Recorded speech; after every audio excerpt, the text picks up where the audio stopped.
It is a huge honor for me today to be podcast interviewing JoAn Majors. How are you doing today? I am amazing. Well, thanks for getting on my show. We met when you used to work for Walter Haley at the dental boot camp years ago. And then when I was getting my diplomat in the fellowship in the Misch Institute and my diplomat in the International Congress of Implantology, I met you down at the Misch International Implant Institute. In the team training facility position, you worked for almost 18 years. Last year, after JoAn and her husband Chuck, who is a dentist, spoke for several 3D programs, I reached out to you and asked if I could podcast you. And then our co-friend, is he our co-friend or what is he, Dr. Justin Moody? He's our buddy. He's our buddy. I love that guy. And he considers you his mentor and a friend. And he told me I got to podcast you. So JoAn Majors works with organizations in the dental industry who want to improve predictability, profitability, and passion. A professional speaker, published, authored, and registered dental assistant, she knows the dental industry because she comes from it.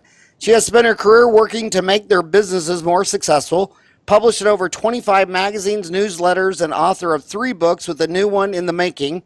Her first book on implant dentistry, with preface by Dr. Misch, has trained thousands of implant team members.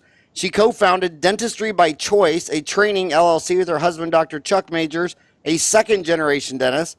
With 30-plus years in the industry and seeing the face of dentistry change, she created Out of the Mouth, a subsidiary of DBC, an online learning platform designed to meet today's team members when they are out when they want on the device of their choice.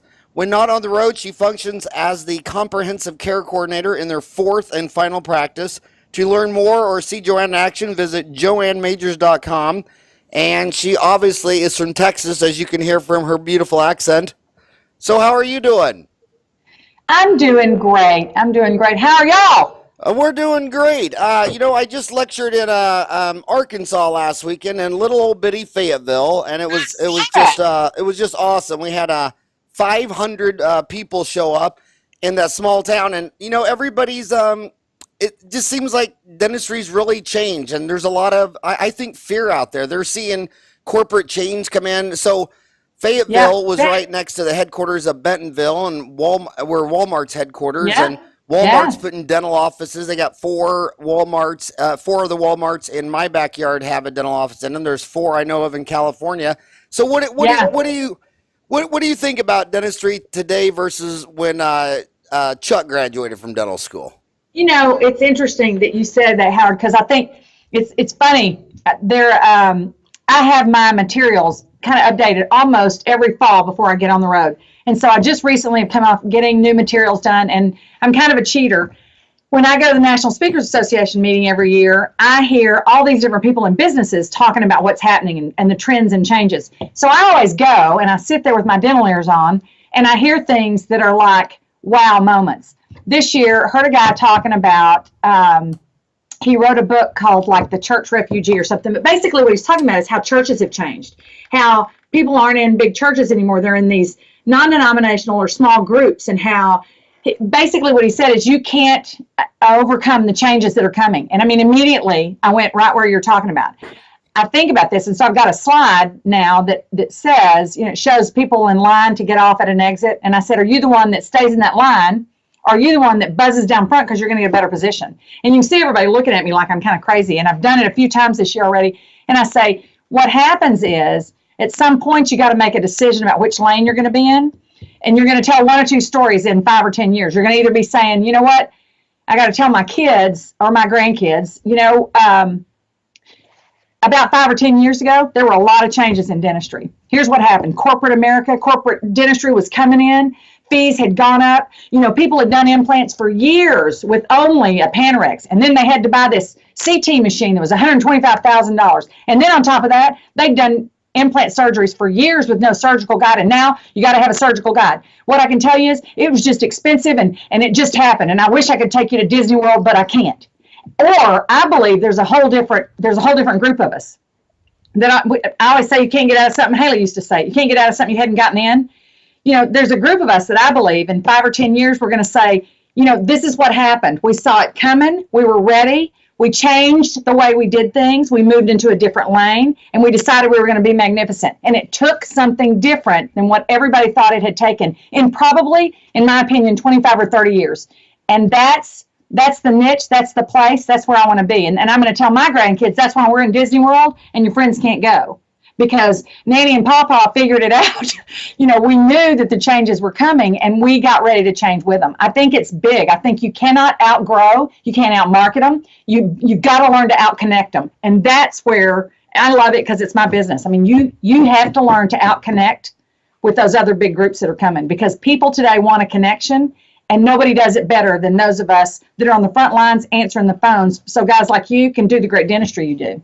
General Motors looked at America and they said there'll be 5 different markets. A low-cost Chevy, a little more money Pontiac, a little more money Olds, a little more money Buick, and the most money Cadillac. What do you say to these little the kids that come out of school, 25 years old, and they say, Howard, when I'm your age, we'll all be working for a chain? What would you say to that? I did a little bit of research on it for a program I did at Amos several weeks ago about, how many of them are actually going into a group versus how many of them are going into a chain, and trying to look at that. And I still think there's room for a private practice. I don't know that private practice will be what it was, maybe, 20 years ago, or even, 15 years ago. I don't know that it'll be the same, but I believe there's always going to be room for that kind of practice in dentistry. I really do. And the young ones that are getting out, it's interesting, because you almost see two different school of thoughts. I have talked to a lot of them, and they'll say, I'm going to go work for a chain or go do this until I get my debt paid down. And then when it's going to be my place, I'm going to go find a place to go. So I think that there will be more, I'm going to call them group practices, in the sense the way you and I in dentistry 25 years ago thought about group practice. I think there'll be more of those, where there's maybe 3 or 4 practices, or just enough where you can have longer hours and have people, take care of patients. But I still say there's going to be a desire for that kind of a practice. I just don't meet anybody who's keeping their customers for life. I mean, some of these big corporate chains, their average dentist doesn't even stay with them a year. How do you build a long-term success if every time I go to your dental office, it's a different dentist? And these kids will go to a small town. They'll say, well, there's already 4 well-established dentists. I say, yeah, and they've been there 40 years and they still need new patients. If they were really, really good after 40 years in a town of 5,000, they wouldn't even be able to accept new patients. Yeah, you're right. Yeah. And that's the thing. I mean, I think that it's funny because, and you're one of the few people that I can talk to about this, because you know what Haley did, and kind of how we drove that business. And it's interesting because I'm seeing a whole different trend. The different people that I have that I talk about, or the books that I've read, or the things, there's people in the audience now, and I'll ask a question and they've never heard of some of the people that you and I think, well, of course you've heard of that, right? Because it's business that applies to dentistry. It's not the same. And I think that's why, I went through a process of, like, I had to discover my why. Like, why do I want to keep doing this? And we have a why meeting that we do with practices. But one of the things that I had to do was I had to look at it and say, okay, so that was then, this is now. And we kind of did a whole program on it last year, Chuck and I did. And what I know is, we have to find the good things that are happening and say, what, technology has changed it dramatically. And you got to remember, I sat in the back of the Misch Institute, so I'm listening to the guys who would say, well, here's what's going to happen. I'm an expert witness for people who get sued, or I'm an expert witness when an implant fails, or somebody goes in the sinus, whatever it is. And they say, the first thing I'm going to ask you if you're a general dentist is, did you do everything you could to care for the patient? Did you do a CT scan?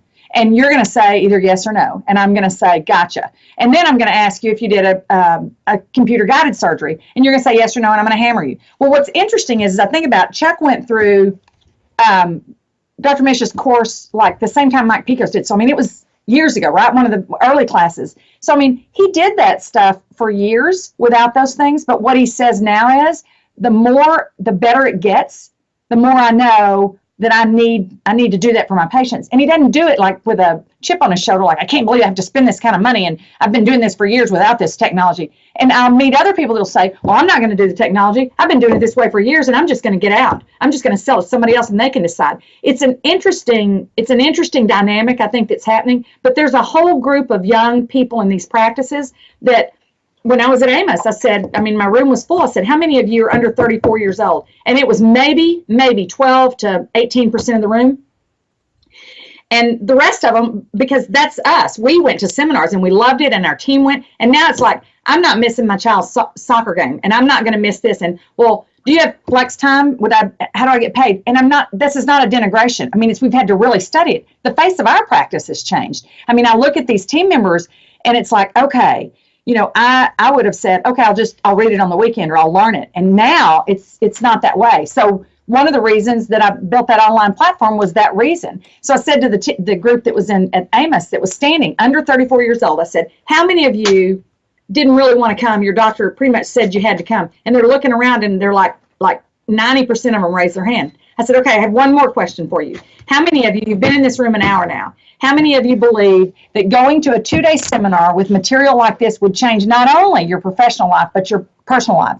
And they all looked around and they said, yes. I said, would you go to a 2-day seminar? They said, yes. I said, okay. So what I've had to do is now, somebody told me I was going to build an online platform and invest that kind of money to take short podcast, 15 minutes. I want you to take a break with me. I was going to do all this stuff to get somebody to understand that there was value in it. I told them they were crazy. I would not have ever dreamed that I would have done it. But what I know is we have to learn. It's just like it's the way they built churches years ago. They said, take the message to the people. We have to take the message to these young team members because they don't even know. They haven't had the same experiences we've had to know that, you know, going and hearing these people and going and doing this changes your life. It changes your future. And how do you do anything other than just reach them? You're doing it. You're doing it great. I mean, it's like, but it was one of those things where I said, I have to do this.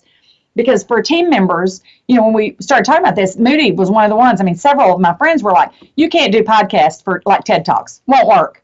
And I said, let me tell you what's going to happen. The first time we tell our team that we want you to listen to this podcast once a week, and it's 45 minutes to an hour. The second question is going to be, how much are you going to pay me? Do I get paid to do that? That's not a bad thing. I just know that the people have changed and everything about this has changed. So I said, if I can do 15 to 18 minutes and we can say, you know what? We've got this really cool program. It's a gift. And once a week, I want you to take a break and listen to these people. There's several people. So I want you to take a break, 15 to 18 minutes, when you go pick up the kids, when you walk the dog, whatever, and tell me what you think once a week. And so when we ran that past this research group that we did, it was like, okay, I'll do that. And then so by the time you listen to 1 or 2 or 3 and you figure out that there's as much in it for you as there is like what's going to happen in the practice, it makes a difference. But we're in the middle. I'm with you. We're in the middle of huge changes, and we're going to tell one story or the other in the next 5 to 10 years. You know, some people, a Cretan knows that, you know, half the planet's girls and half's boys. A little more smarter than a Cretan knows there's, you know, Chinese, Mexican, and Irish. But the really smart people realize the main change is how people think differently if they're senior citizens or baby boomers or Generation X and millennials. And you're right. Like my oldest sister is a Catholic nun. But you look at the research, most of the Catholics are turning into spiritual, non-denominational. You know, the millennials also, they saw how hard their fathers worked, and they're not going to do it. They're not going to do it in Japan, Germany, everywhere. Of the 20 richest countries, all the millennials say, my dad was crazy. He worked 12 hours a day, 6 days a week, and dropped dead of a heart attack at 65. I only get one life. I'm not going to spend it like that. Also, when we were little, the media. I mean, Walter Cronkite, he was like a... You know, it was so, and now the news people, I can't believe how during this election people are saying that they can't believe the CNN's biased towards this and Fox News. The media is a publicly traded for-profit company. They're not on some mission of religion or structure. They're just trying to sell commercials, and people, just business. Yeah, and people look at them and it's like they're outraged. It's like, dude, if you're outraged, buy stock in their company because they're crushing it. But yeah, so these millennials they're not going to work like Chuck and I did, or you did. I mean, they're not going to do it, period. So that's one of the reasons why group practice will take off. So if my homies go to JoAnMajors.com, what are they going to find? You know, that's the speaker site, which is just basically where there's video there, and there's a list of, I guess my books are on that site. Descriptions of some of the courses are on that site. If they're, if it's somebody that's a meeting planner or something, that's the site we send them to, just because there's video and testimonials and all that stuff on that. If they're at the top and they're under There's learning and then digital. The digital, if they click digital learning, it's going to take them, it's going to shift them over to this outofthemouth.com, because that's the platform that we chose. Okay, go to on the front page, go to where? Digital? They can get there by going to outofthemouth.com. Oh, okay. So just go to outofthemouth.com. If you go to outofthemouth.com, that's the online learning platform. When we started talking about doing this, 18 months ago, a year ago, I started looking at different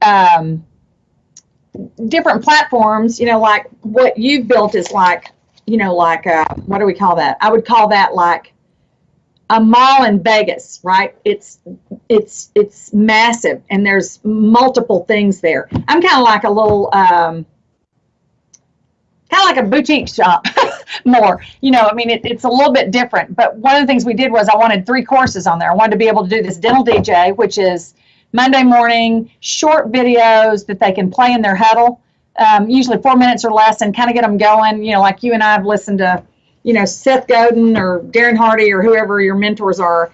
And then once a week, they do these, we do these podcasts, these Driving with JoAn. And then the study hall would have webinars that are live. They can sign up for, go back through the library, articles, Power Hour podcast. We're doing a Dentistry's Dynamic Duo, where we're going to interview a dynamic duo in dentistry about every 6 or 8 weeks, just to kind of hear about how life is, because everybody thinks it's like rosy. And today, when we had one assistant who had a sick baby, and the other assistant had something going on, and I was in my remote office working, and I got the text message like, "You're up." We want to share how it is really when there are people who work, with their family in dentistry. It's tough. It's a tough place.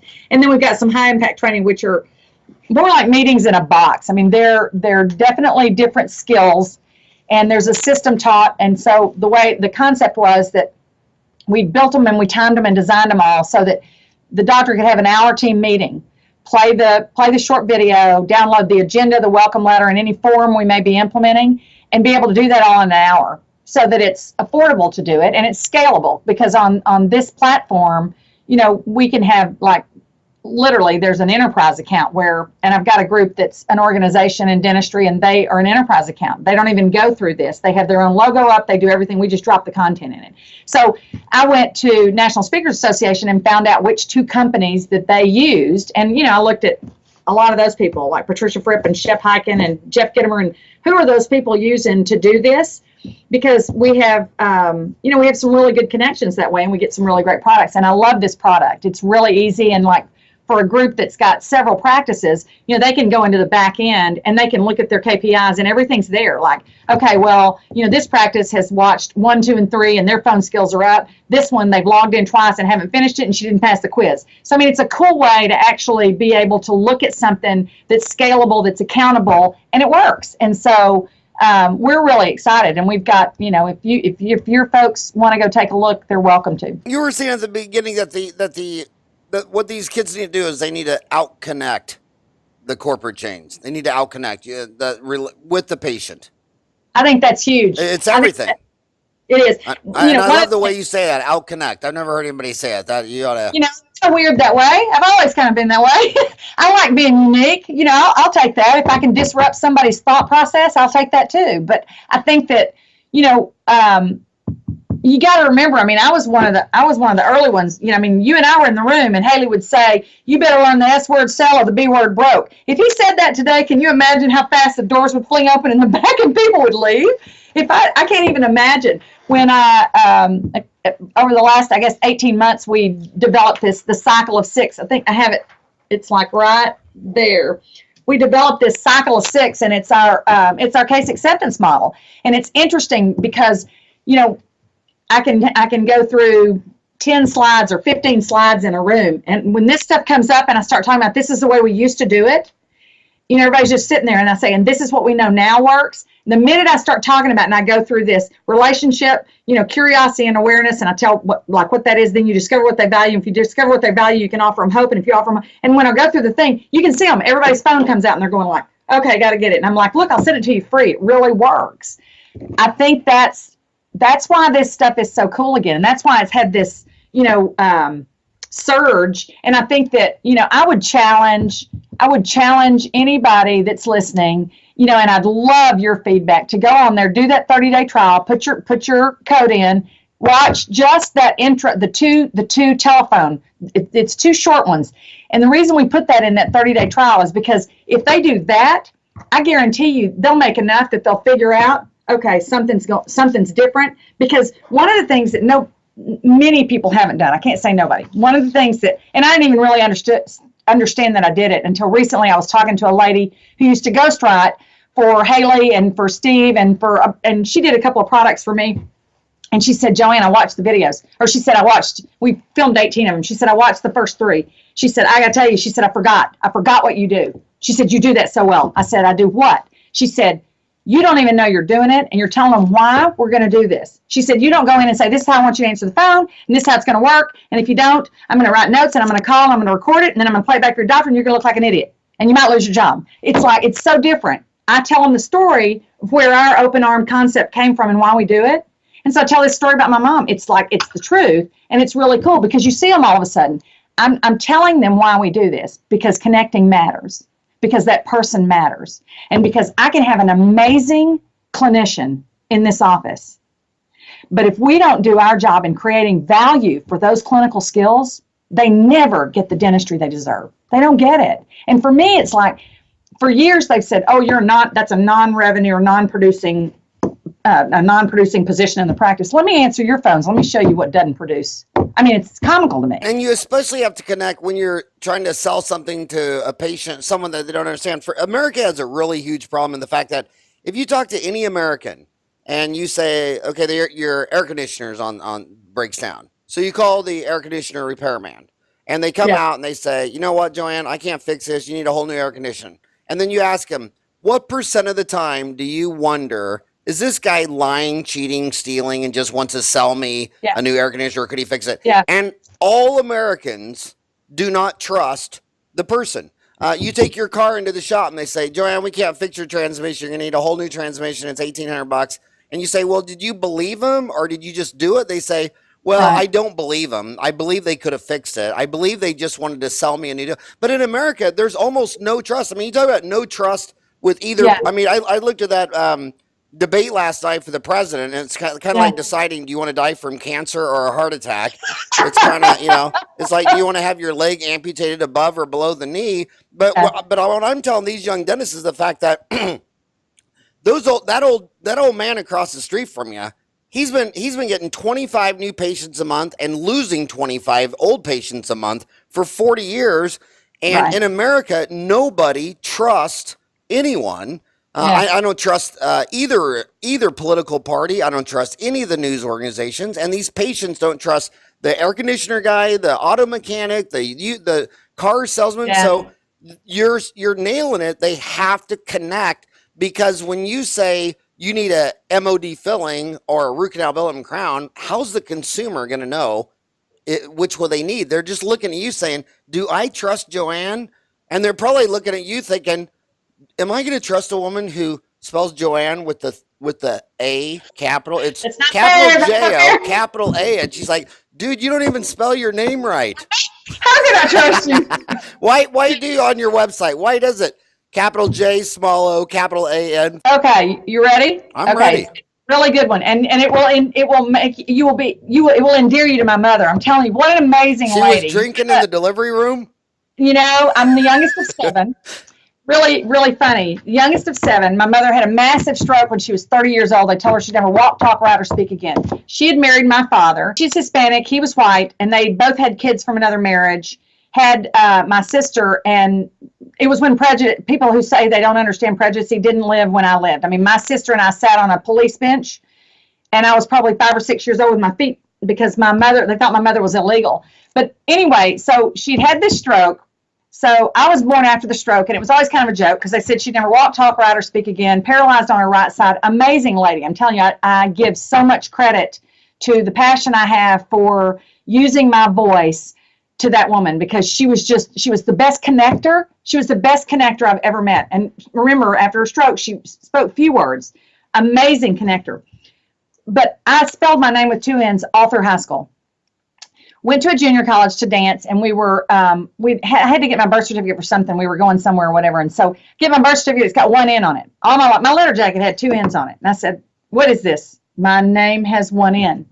And my mother looked at it, and she looked over, and she's cute. She said, oh, sorry, honey, I'm busy.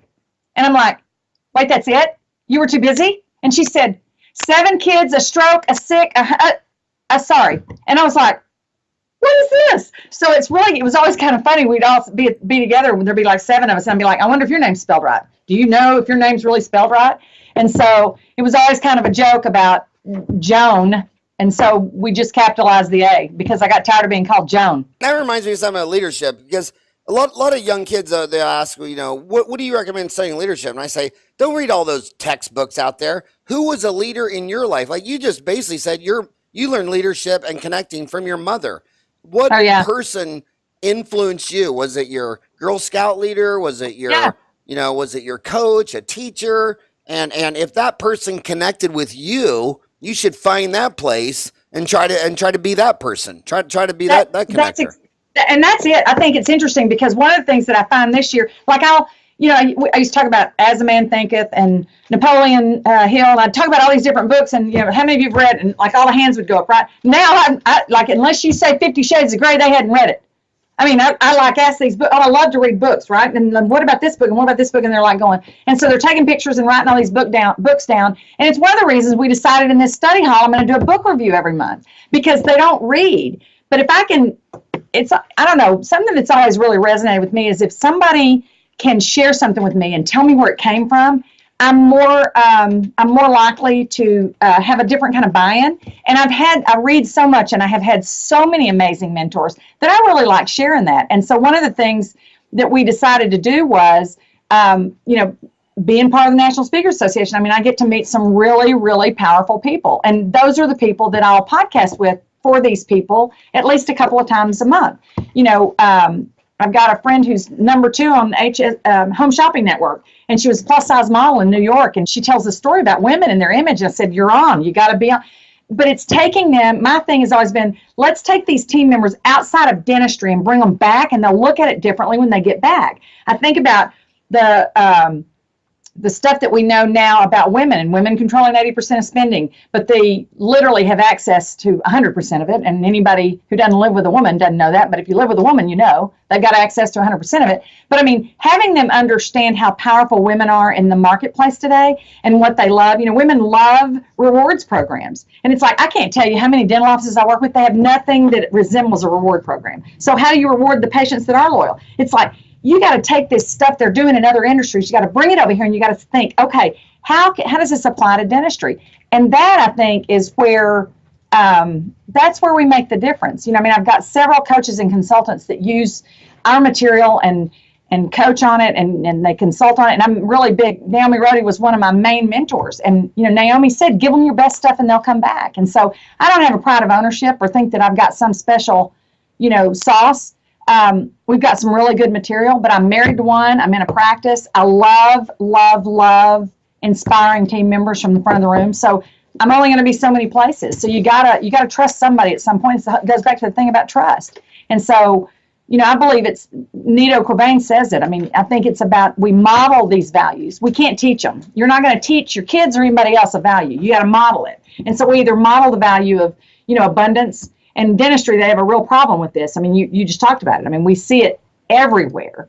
But I think we've got a really, really powerful role right now as those of us that are at this space where we saw what happened, and now we're in this space where we're either going to get out or we're going to really buckle down and get in and figure out how to make, the millennials and the boomers have this place of, passion for dentistry again. And it's the why. It goes back to the why. If they don't have a why, they can have a purpose, they can have a mission statement, they can have all that stuff that everybody comes in and says, put on the board and let's do this and pray over it and sing Kumbaya. And it's not going to matter. If they don't have a why, those younger people are not going to buy in. That's why Apple is the way, Simon Sinek tried to teach us this, but it's like nobody really bought it to dentistry, and we are doing everything we can. Our first webinar that's in that 30-day trial that I'm giving your people, it's the why meeting, because until you can do that, everybody can wrap their mind around that why. But it's like, if we don't have the same why, we can't create a culture, because our culture is built on a connection of several whys. And I think that's what they're waiting for. There's somebody, it's that out-connect them. You got to out-connect them. That's just the way it works. I am so old that 50 Shades of Grey, that was the name of my radiology book in dental school. I was just trying to look for the dark cavity. You wonder what that was, right? Tell me if you agree with this or not. It seems like when I walk into a dental office, you can actually feel a successful dental office the instant you walk in. You just feel the energy, the karma, the connection. You just feel it. And then the other 80%, you walk in there, it feels like a weird library. And Phoenix is so interesting because 100% of the dental offices, not dental offices, but the medical offices, they still have the glass wall. You go in, you sign in. The lady hands you a clipboard without even looking in your eyes and tells you to sign in. Then she closes the thing again. It's like, good God. That's why I'm always so proud of my homies, because when dentists think they're not doing so good, dentists and vets and chiropractors are crushing it compared to the physicians. That's why I'm worried about single payer healthcare and all this stuff like that. It's like, God, it's bad now. Imagine if it's all government. It's just horrible. It is horrible. And you can tell. It's always funny because, I'll have doctors say, and it's comical because they're always like, well, we have this or we have that. And, I laugh about it because I guess I'm trying to think. I've been married to Chuck for 22 years. So I guess I started teaching at the Institute about 20 years ago. And for years and years and years, everybody that was in the surgical course, I had the people that worked with me, we secret shopped them. So we knew what their practices were saying about implants. And so that's how I got them to come to my course. And I was doing this, I always laugh about it. I was doing this when everybody was thinking about it, or, when somebody was dreaming about it. I think I wrote my first article about what would the secret shopper say for dental economics probably 6 or 7 years ago. So we've been doing this as a service, not to get anybody in trouble, but to help them understand that we're aware, because we're really big on, if I do the research, I can be really good for that patient. So they know in our office, you get this, and you get this, and then you'll get a home run. You will not get a home run by answering the yes or no question. You will not. And so if you do that, you kind of lose them. Well, when we do this at the Institute, that's how we'd get people to come into our course. And I was always surprised at the people that would say, do you do implants? No. Or I'd get this, no, but our doctor's taking a course, and, such and such and such and such, you can call us back. Let me give you that monkey, because I don't want to know who you are. You can call us back in like a month or in 6 weeks or whatever. And so our whole concept is being different from the beginning, open arms, I'm sorry I didn't catch your name. My name's JoAn. My name's Howard. Well, Howard, let me first say you call the right place. And I'd love to answer your question. Do you mind if I ask you, how'd you find us? Because here's what I tell them. And it's all in there. If I can find out where they came from, I know how hard I have to work to connect. Boom. That was a big mind. That was tough, wasn't it?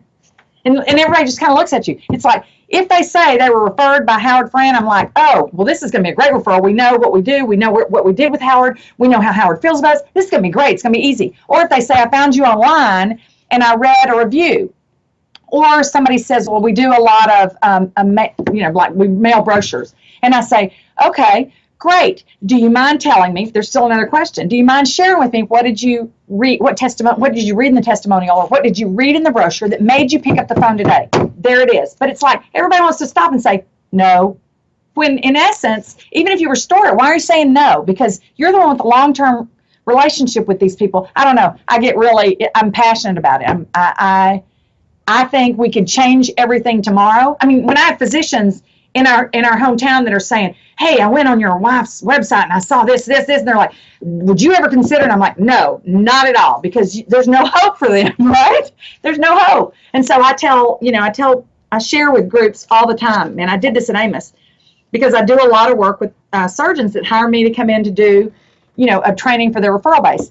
And I tell them that they're so worried about being efficient in the back, they'll hire another assistant to clean instruments, before they go in get packed. They'll hire somebody else to sit with them and give them their milkshake in post-op. But you're not going to hire anybody else to get on that phone. And let me tell you, that's where we'll slaughter you, because it's the phone. That's the bottleneck. We've known this for years, and it's like everybody took the focus off of it, and we've got to be more efficient and more productive. And I'm here to say, anytime somebody says that's not a revenue generating position in my practice. I just want to laugh and say, let me see your name tag, because I'm going to see you again one day, maybe. Because the dentist owns the business, the dentist has 2 assistants, and there's 1 person up front.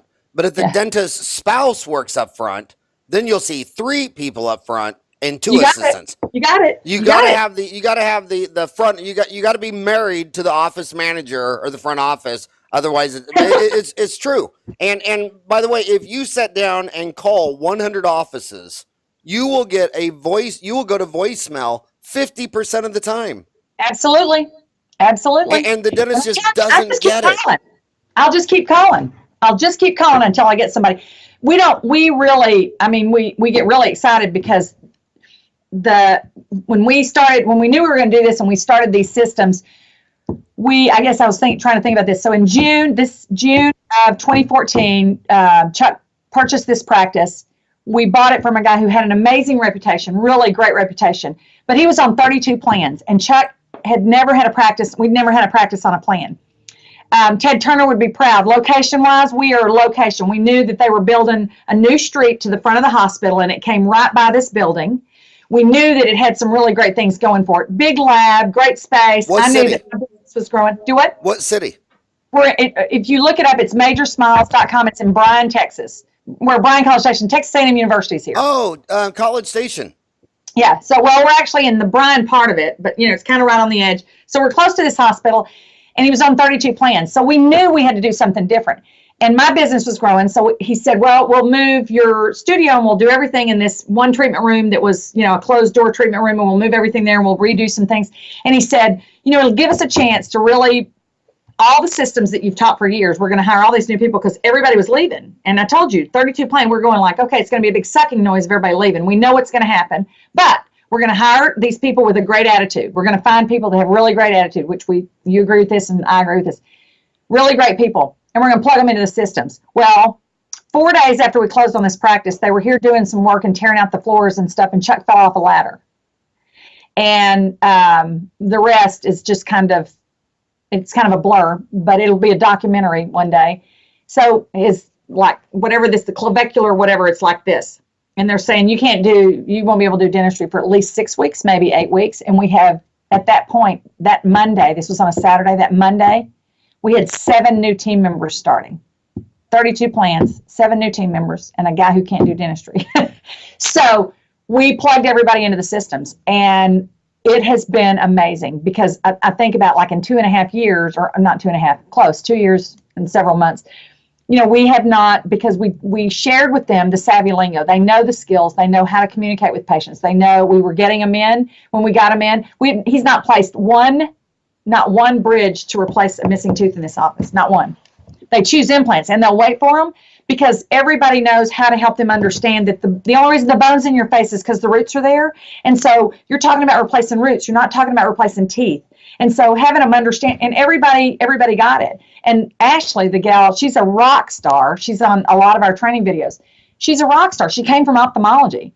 And so, but I'd go Facebook stalk them. Beautiful picture, beautiful lips, beautiful teeth. I was like, okay, I want you to look like this every day when you come, because that's the other thing they do.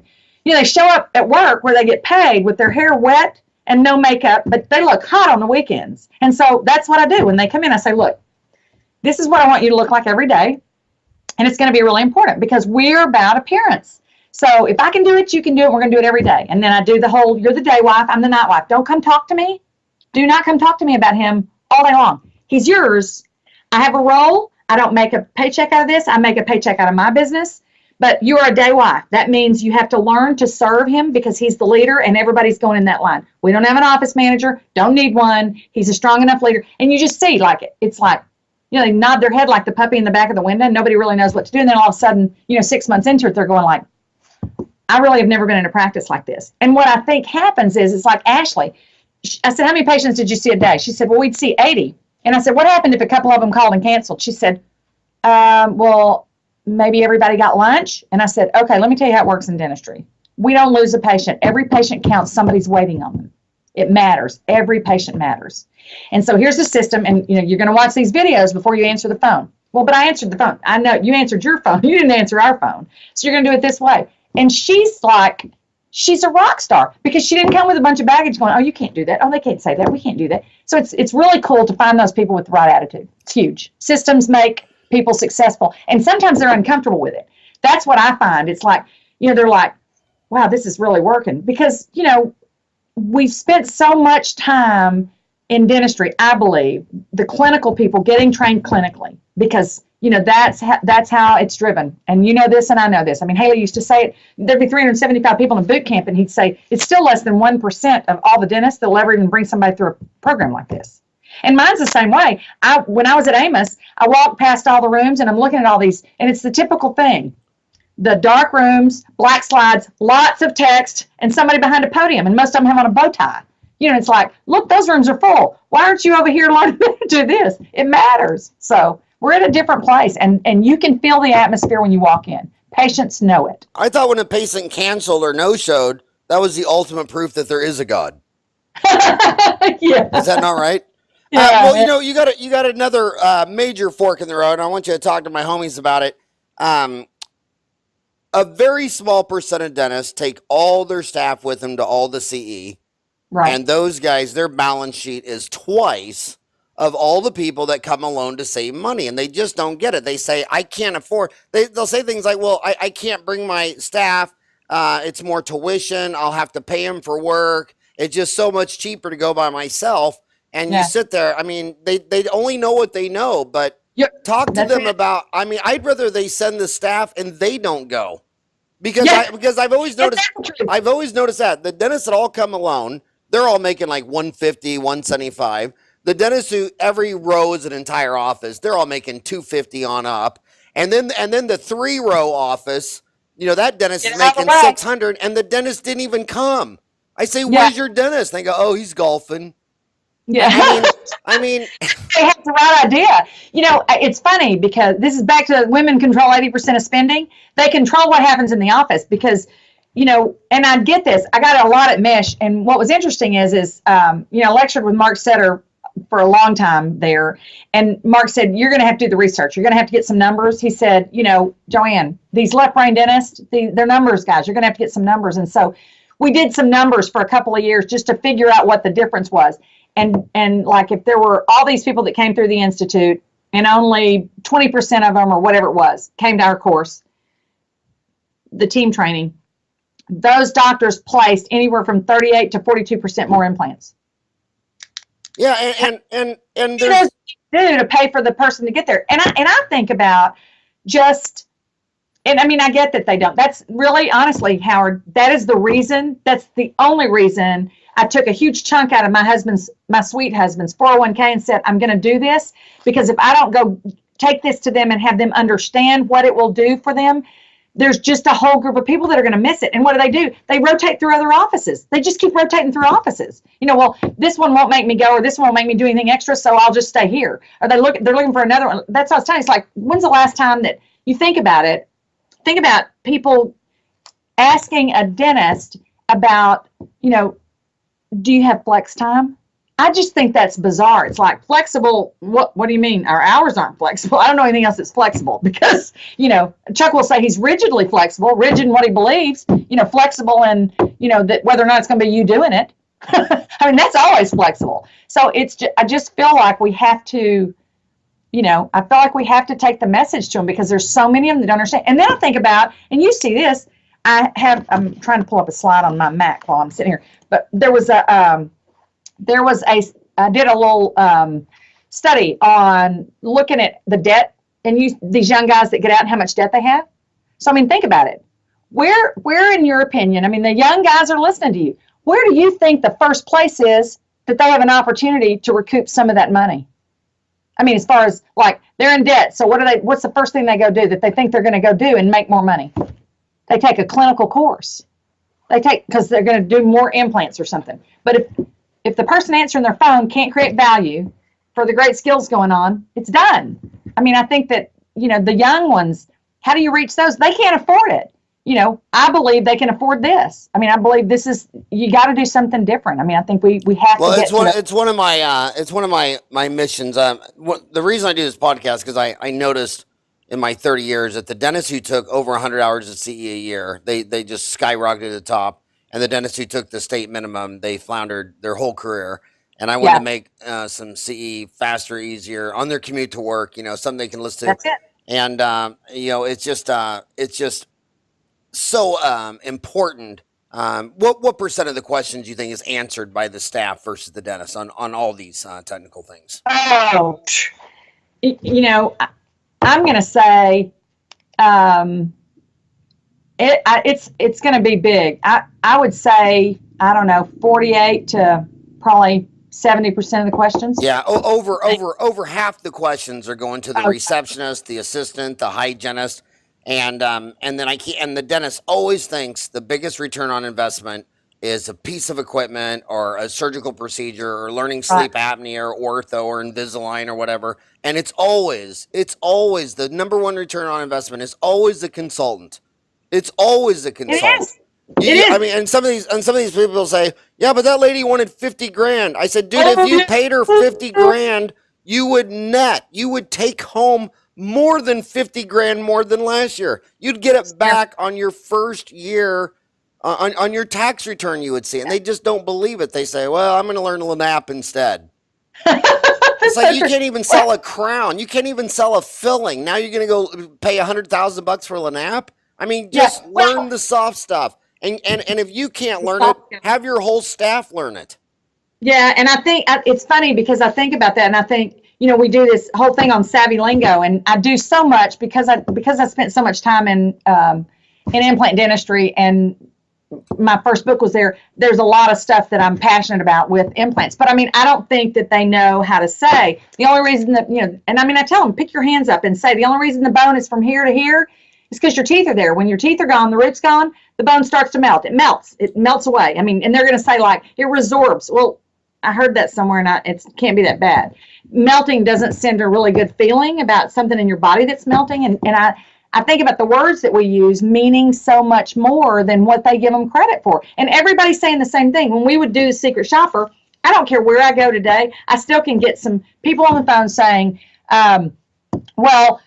yes, but it takes a lot of time. And you'll need a lot of time, and it depends on how much bone work you need. If you need a lot of bone work, then it takes more time, and the doctor will need to see you and evaluate how much bone you have to know how much bone work you would need. And we don't actually do the bone work or the screw here, so I'm saying I'm going to go somewhere else to get screwed and get the bone. I mean, I just think about how does that sound, and the audience always laughs, but I'm telling you, we do the Secret Shopper every time, and it's always the same. They think they want to be big brain, and so I just, as the consumer, I say, well, I think I'll go over there. And I think about, it's like the third or fourth action item in the book, and I remember Dr. Misch saying, you really think they'll all say that? I said, I think if they read this and they understand how valuable it is to say, well, what I'm talking about is the man-made root. It's the man-made root. So when somebody says, what's an implant? You say man-made root, and they go, oh, okay. What goes on top of it? Man-made teeth or tooth. Just whatever. And they go, oh. So they get to the office and they go like, well, I was really nervous because my friend had to have an implant and they said, whatever. Well, it's a man-made root, that has man-made teeth on top of it. Oh, okay. So now I've had 4 people tell me that. And the doctor walks in and they go like, wow, I'm so excited to be here. I just want those man-made roots, with teeth, because the other place was going to do titanium rods and bone work and screw me. I mean, and we think it doesn't matter. And what I know is, and is the doctors back there doing dentistry, they don't really know those kind of things that are happening at the front desk. I mean, I really believe that. And because there's not a system in place, I mean, I'm so big on systems. What's our system? Here's the system. I'm not talking about scripts. I'm talking about a system. Here's what we want to do. The deal is we got to shake hands. We got to create rapport. And here are some examples of how you do that. And I tell them all the time, listen to my thoughts, not my words. You are not going to be a mini me. That would be bad. There doesn't need to be any more of me. You got to own it. So unless you understand why we do it first and you can buy into the why, you'll never be able to own what we're doing. And so when I share the why, all of a sudden they're like, oh, because before somebody's like, you're going to answer the phone this way and you're going to make more money. Well, what do you think the millennials do? Like, hey, I want to switch gears completely to a whole different subject with you. Okay. When I'm in these dental schools, about 30% of the women dentists of the classes I've been in are engaged or marrying some guy in their class. There's a lot of these millennials are marrying their classmates. It's huge. I think it's as high as 30% in some of these schools. You've worked with your husband for 20 years in a dental office. You and I have been around the block several more decades than the homies listening to you right now. They're probably listening to this podcast on their commute to work. So they're both in the car. They're both driving to work. Talk to them about how you have a successful dental business and a successful marriage when you're living with each other, sleeping with each other, and working with each other. What advice would you give them? Well, there's got to be a clear boundary. I mean, you really have to have a clear boundary. Anybody that says it's easy is not really in dentistry. You've got somebody that kind of shows up and maybe does a team meeting, or somebody that shows up on a day to see the kids, and then, just kids on one day, or does surgery on one day or whatever, and they're leaving. It is not easy. Anybody that says it's easy, I would challenge them to say, you're not doing what we're doing, or you're not doing it at the level we are. I think that, the clear boundaries is a big deal. One of the things that, Chuck and I learned a long time ago, because I travel so much, but he traveled for CE. So our rule was always, somebody's going to be there with kids. So I'll travel or you'll travel. So we didn't travel a lot together. We have to work really hard, to travel together, because it was always, we weren't going to have kids for somebody else to raise them. So one of the things that we did early on was we decided that when we call home, it's tough because, whatever you've got going on, and then you call home and you're not in that. So it's like crazy. We had this thing where we started off any conversation was, tell me the best thing that happened for you today. And so if you struggle to say whatever it is, then you realize you're not going to talk about your day anymore. And that's kind of how I have worked with some of these young doctors, that I work with now that are, like you say, there's a lot of them that are married. And I say, your first question to each other at the end of the day is, tell me the best thing about your day.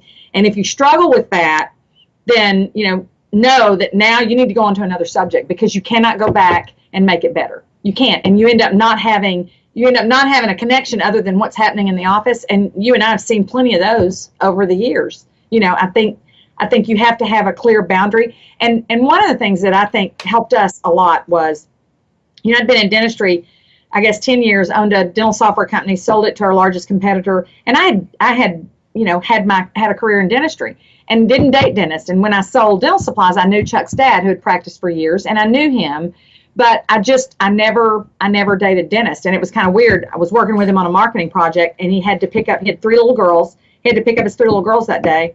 And I remember seeing him. I was crazy about my dad. I mean, I'm daddy's girl. And he had these 3 little girls.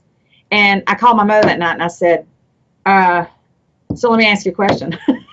I said, would you totally freak out if I told you I was going to have 3 little girls one day? And she said, honey, you are pregnant? And I said, no, ma'am, but I think I had lunch with my husband today. And she said, what? And so anyway, we literally were married 2 months later, because he is the most amazing father. And the other thing I would say, you got to figure out who the leader's going to be, because you can't have 2. And for me, that's been a really big deal. Nobody is, when Chuck and I, we were married and had not spent a lot of time together, obviously 2 months, and no, I wasn't pregnant, and no, I didn't work in his office. So that's all down and done. But it was interesting. We talked about, what we wanted to have happen. And he said, I'm going to tell you something. I will be at the back of your rooms one day selling your books. He said, I don't think you understand how talented you are. He said, I've never seen anybody do what you do with patients. He said, it is magical, because I hadn't worked in the practice. And so then I started doing some work in the practice and just really had a passion for it when you could actually see things go all the way through. And so it made a difference. And I mean, I think there are people that can do it, but I think this whole, like I say, you're the day wives. I mean, I think even if you're a couple and you're in the same practice, you've got to say those people that support you are your day spouses. I mean, I think you have to do that, because otherwise there's this intimidating factor. I've worked with good wives and I've worked with bad wives. And that was before I was one. And what I said was, I saw the behavior model that I never wanted to do, and I saw the behavior model that I always wanted to be compared to. And I think it's hard. It's hard enough. And if they decide to do that, I'd strongly urge them to go to 2 different counties, or be somewhere else. So there is some difference. If they decide to work together, I think that's great. But you clearly have to set up boundaries. Let me ask you this from the staff's point of view. The staff, okay. When I talk to staff, dental assistants, what do you call the front desk? I don't like the name of it after. Admin. We say, Haley used to say, why do they call all those people furniture? front desk, chair side. So yeah, assistant. So what do you call admin. what do you call I it? call them admin. Admin. Admin. When Yeah. you talk to admin, dental assistants, hygienists, their number one complaint on a husband and wife team is two people, one saying go right, one saying go left, one saying it's Right. blue, one saying it's red, and they're just sitting here Right. saying, in religion they just give you one God, they don't give you three gods, Yeah. So what would you tell that couple sitting in the car? And a lot of the staff are geniuses at manipulating. They know if they ask the man, he's Yeah. going to say this, and the wife's going to say that. So talk to both of these people. How do you have an org chart when two doctors are 50-50 owners? Well, I think that you have to decide who's going to be in charge of what. I mean, you really do. And I only know this because, I'm like you. I mean, I'm out there, and the more I'm out there, the more I have these couples that'll say, "How do you guys do this, and how do you guys do that?" And we have a real clear understanding of who the leader is in this office. It's him. Period. I don't even. I mean, we have a morning huddle every morning, and every Wednesday without fail, we have a team meeting, because I believe that when you work with that many women, you got to clear the air. Anybody who says, "Oh, we don't have anything happen," it's like, you know what, you're not paying attention, because with women, it's tough. I mean, we have a lot of stuff going on. Then you've got these different generations in the same office. So every Wednesday, I say we break bread together. Somebody cooks, we have this team meeting, and that's where we lay out anything that needs to be handled. You do it there, and if you take it out of that room, and talk about it, there's only two ways you get dismissed the same day in our office. One of them's talking about what you make, and the other one is talking about something you didn't handle in that room. Because there's no reason, because we've got an open door policy on Wednesdays that, you know what, we got to get everybody on the same page. But what I know is, at the end of the day, there is one opinion that matters most, and it's his, as far as what the result will be. And that's not, I mean, I probably, if I wanted to, I probably could have a role in that. I don't want a role in that. I am much more comfortable being the one who plans the parties, the bonuses, and doing those things. And even as two spouses in a dental practice, it's still the same way. Somebody's got to be in charge of the R&R, and somebody's got to be in charge of the HR. I mean, in other words, they're kind of two different things, right? So I think you have to understand what the roles are. Who do you think that question should go to? I mean, I appreciate that you're coming and asking me, but who do you think this question should really go to, Susan? And Susan goes like, well, I guess I need to talk to him. Right. Thank you.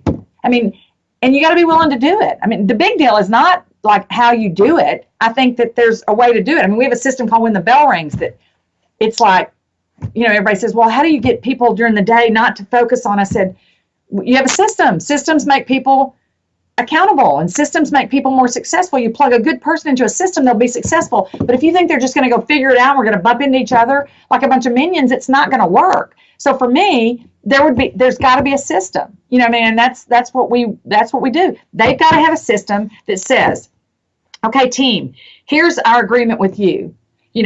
That if it has to do with X, Y, or Z, this is who it goes to. If it has to do with A, B, or C, it goes to this person. And we promise not to violate that. And then you got to be willing to do it. You got to be willing to support the other one. If it's not your deal, it can't be your deal.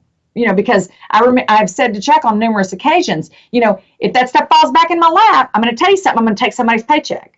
If they don't want me to take their paycheck, then don't make it fall back in my lap. And I would say in the meeting, I'm not the backup plan. Let's talk about what happened last week, and let's talk about how really uncomfortable I was because I felt like I was somebody's backup plan. So, we really have a position of systems make people successful. So when we finished the conversation a few weeks ago, I said, okay, so how are we going to move forward from here? What's our system going to be so that this doesn't happen again? Because people generally like being happy and enjoying their work more than they do, dreading it or having issues. But if they're not willing to have a clear separation of duties, I'm just going to tell you, they'll be calling you or me or somebody that they've worked with over the last several years saying, what do you do when you go through a divorce and you own a practice 50-50? It will happen. It's hard. It's hard work. Yeah, I want them to have a successful marriage, mostly because right now they're all worried about their student loan debt. Yeah. My divorce cost me 43 times my student loan debt. So I'm serious. So you two are listening to this podcast on your way to work. There ain't nothing that's going to cost you more money than a divorce. And it's, if you're worried about your student loans now, how would you like to pay it off 43 times in a day? So, Yeah. There you go. It's about a system. You got to get a system. And I realize they probably all think they don't need a consultant. And here's the difference too. And I mean, I work with a lot of consultants and I respect these people because, I mean, I'll have them that'll bounce a question to me. They'll say, okay, so I got this husband and wife that work in the practice and there's this, how would you consider, or how should I handle this?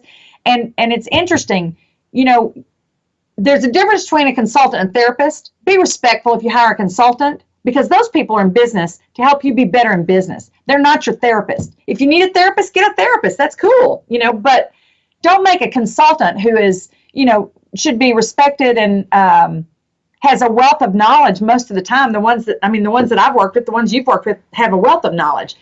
They're really not a therapist though. I mean, just to share stories, I think that's tough. But I think if they don't have a clear division of duties that the team can read and know that this is part of it, it's in writing. So you just go back to the system, and that's what we do. We say, okay, let's take a look at the system and see how we could have done this differently. Because now it's not about, I don't like that you asked me that.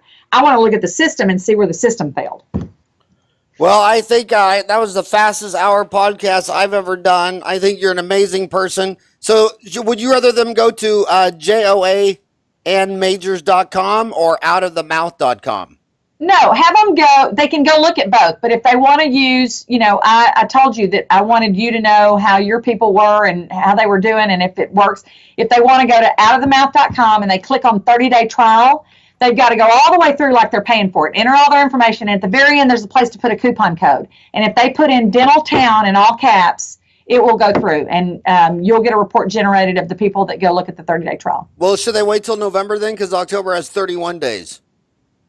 No, the 30-day trial is 31 days. Actually, from last Friday. 31 days? Yeah.